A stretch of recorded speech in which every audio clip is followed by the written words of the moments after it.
Alright, now we're going to talk about effects, how to add effects, and how to alter the sound of either your pre-recorded instrument tracks, your loops, or basically anything you're doing in GarageBand. Let's go over to the Mac now to take a look at effects. Alright, we kept the song up from before. We're actually able to take a look at the tracks that we've already pre-recorded. So let's go ahead and take a look at maybe the heavy blues track and just take a listen to it by itself by soloing it. I'll rewind and listen.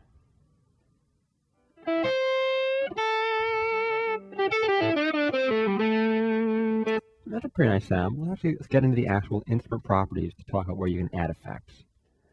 So you want to bring up the track information viewer, which you can do one of two ways. First, you can simply press the little icon down here. Viewer had the track info, or I can go and double click on the icon for the guitar. Both do the same thing. This brings up the familiar track info screen. At the very bottom, we have a little thing called details. And if you simply press the little arrow on the left side here, click it once, brings up all the details of your effects. This is where you're going to do any of your effects in GarageBand. Now, GarageBand has 5 standard effects that are always there. A gate, which opens and closes the filter of the sound, depending on how much level is there. It's great for cutting out noise. A compressor, which evens out the peaks, which is good for vocals and some guitar parts. There's always an equalizer, which is for selecting your treble, mid, and bass and cutting and boosting whenever you need to. Echo is a delay, and reverb is reverb. Now, those are on every single instrument in GarageBand, whether you're talking about the heavy blues track, the upright bass software instrument, or even the loops for the drum kit. They're always there.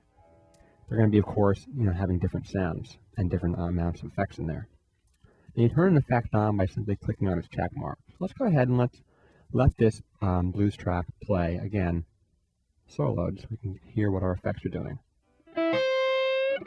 I'll add more reverb.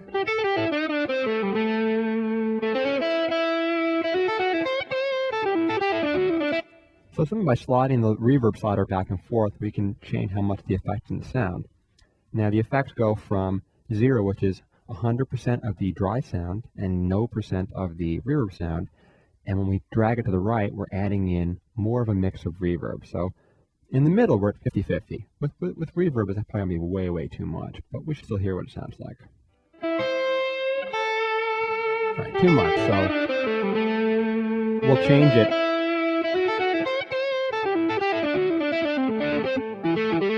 You can add some echo.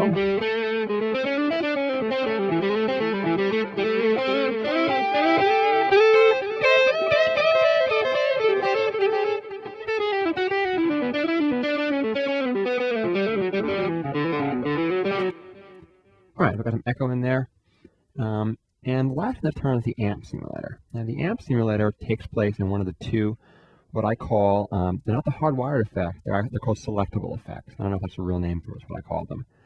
And within these two additional effects, they call them additional effects. Within these two additional effects, you can select a bunch of built-in GarageBand effects, such as amp simulations, automatic filters, bit crusher, chorus, phasing, and also audio unit effects. And the audio unit is a plugin type within the Macintosh, and you can go ahead and buy third-party effects from different companies such as Waves or Universal Audio, or there's lots of different companies who make plugins. And when they install as audio unit plugins, you can actually access them from within GarageBand. So if you wanted to kind of supplement GarageBand with some more professional sounding effects, you could do it that way. We have a lot of stuff in here. And the amp simulator is on. It actually is making our distortion sound. I want to go ahead and look at the amp. What I have to press is the little pencil icon, which is in the right corner. Let me go ahead and close this and do this again so we can see how I did this. To open up additional features of any plugin, whether it's the amp simulator, the chorus, or the equalizer, you simply press on the right column the little pencil. It brings up some additional interfaces. And it says edit the effect preset. I'm going to press it once. Cool.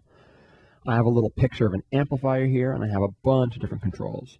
The model is stating what kind of an amplifier they're modeling in the virtual plugin, whether you're using a British kind of Marshall sound, American, either a Mesa Boogie or a Soldano or a Fender. So right now we have British gain. Let's go ahead and play the track and keep the amp simulator up. And we can go ahead and affect things as we're going through. Let's take a look at the pre-gain. Maybe we'll mess with the pre-gain a little bit. I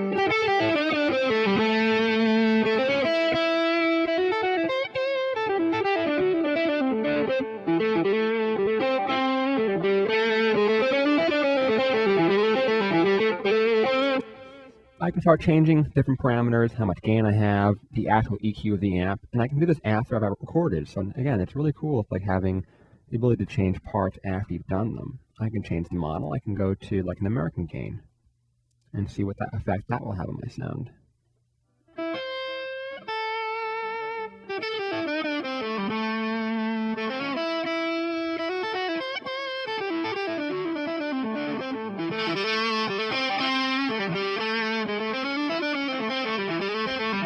Okay, that sounds a little nicer for me.